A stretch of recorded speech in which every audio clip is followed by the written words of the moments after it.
Как-то раз, листая от нечего делать страницу Нечитайла, я наткнулась на этот пост. Несмотря на то, что он явно был сделан ради шутки, я задумалась. А какие, собственно, уклона психические расстройства?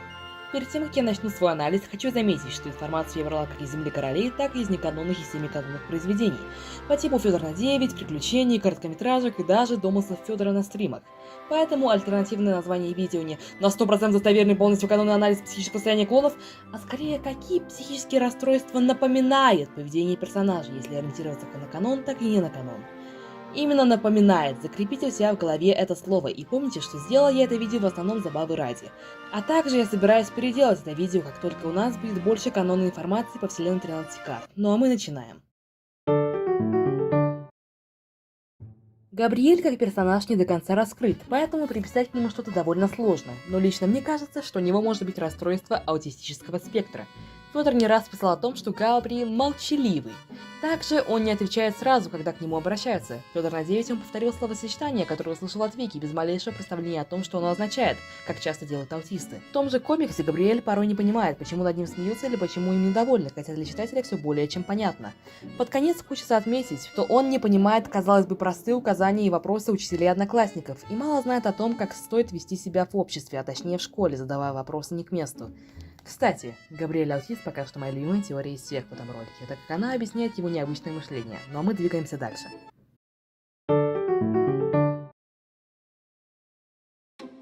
Ах, Курамаку, Федоров в шутку говорил, что у него может быть ОКР. Вообще, сначала мне в это слабо верилось, ибо если это правда, то Кура — это максимально стереотипная репрезентация людей с этим расстройством.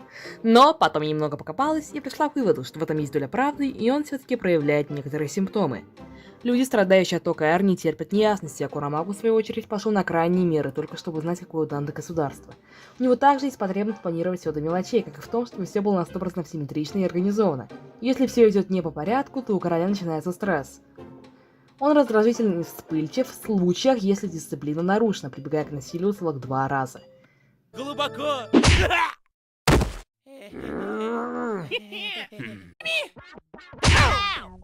Оба заткнулись! Пару! Федор на 9 его посетила мысль о том, чтобы вести себя непристойно в публичном месте, а конкретно начать кричать и нести что-то про коммунизм. Тут все получилось как-то притянуто за уши, да и большинство симптомов он проявляет именно Федор на 9, из чего можно сделать вывод, что Курамаку потихоньку лечится. Также, если обратиться к приключениям, можно предположить, что у него еще и афантазия, так как ему невероятно сложно визуализировать у себя в голове историю. С анализом следующих 2 клонов мне помогла моя подруга Алена Пелицына. Ален, скажи привет! Привет. Мы вместе пришли к выводу, что Данте может быть нейроотличным. Есть вероятность, что один из его диагнозов – СДВГ с преобладанием дефицита внимания. Внимание у него явно рассеяно, он постоянно витает где-то в облаках, что по-научному называется эскапизм. Люди с СДВГ также на первый взгляд кажутся крайне ленивыми. Никого не напоминает. Вторым диагнозом Бубнова может быть синдром Аспергера. Данте может не молчаливый, но если убрать из его словарного запаса все цитаты, ну да. Нейроотличные люди часто имеют запас фраз, подчеркнутых извне, которых говорят на автомате, если не знают, как поддержать разговор. А еще он так же, как и Габриэль, не совсем понимает, как вести себя в обществе. Также я хочу отметить, что нейроотличные люди не видят смысла в ограничении свободы людей, когда имеются все ресурсы, чтобы делать их счастливыми. Что маленько напоминает строй государства этого философа. Да, симптомов не так много, поэтому и вывод сделать сложнее, но что поделать, все-таки Данте как персонаж недостаточно раскрыт.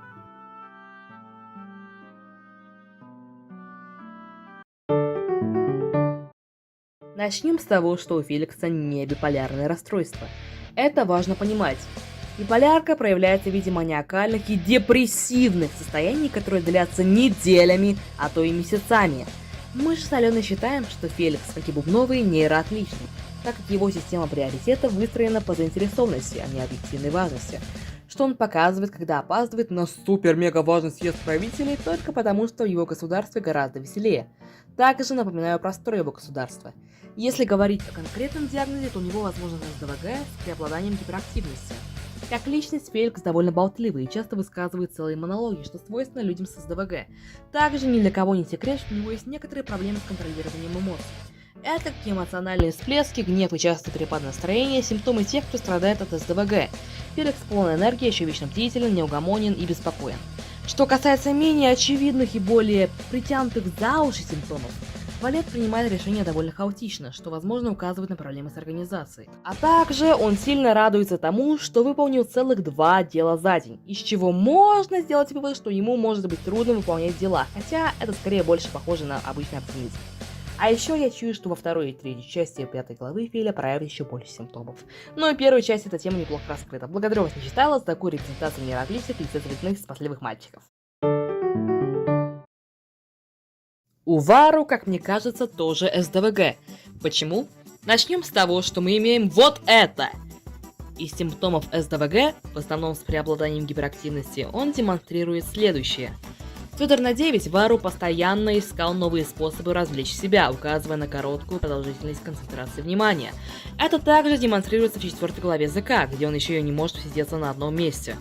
В той же главе он демонстрирует свою нетерпеливость, а вот во 2 главе Варенка ведет себя очень рисково и опускает оскорбительные комментарии в сторону других. Возвращаясь к тому самому скрину, стоит поговорить и о диссоциальном расстройстве Вару.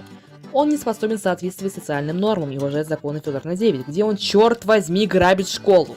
Вару обманывает своих жителей очками с целью извлечения выгоды. Он порой раздражителен, а также у этого засранца явно нет никаких сожалений. Оно того стоило. Стоит отметить, что у Зонтика нет депрессии. Люди с депрессией не могут найти повода поесть, помыться, да даже встать с кровати.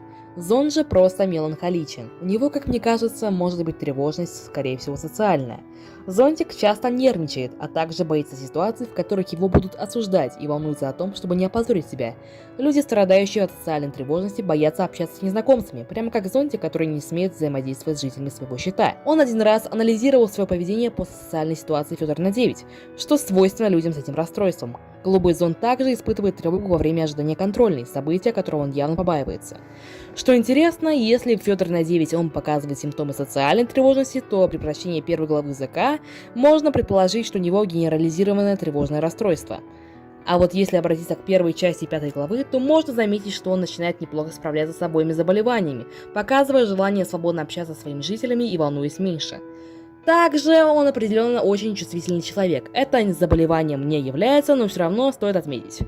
Он более эмоционален, ему сложнее принимать решения, он имеет очень хорошие манеры и знает социальные нормы, часто испытывает грусть и тревогу. И да, тревожный невроз – это устаревшее название Федор. Ромео, он полностью здоров. Его диагноз – безответственный симп.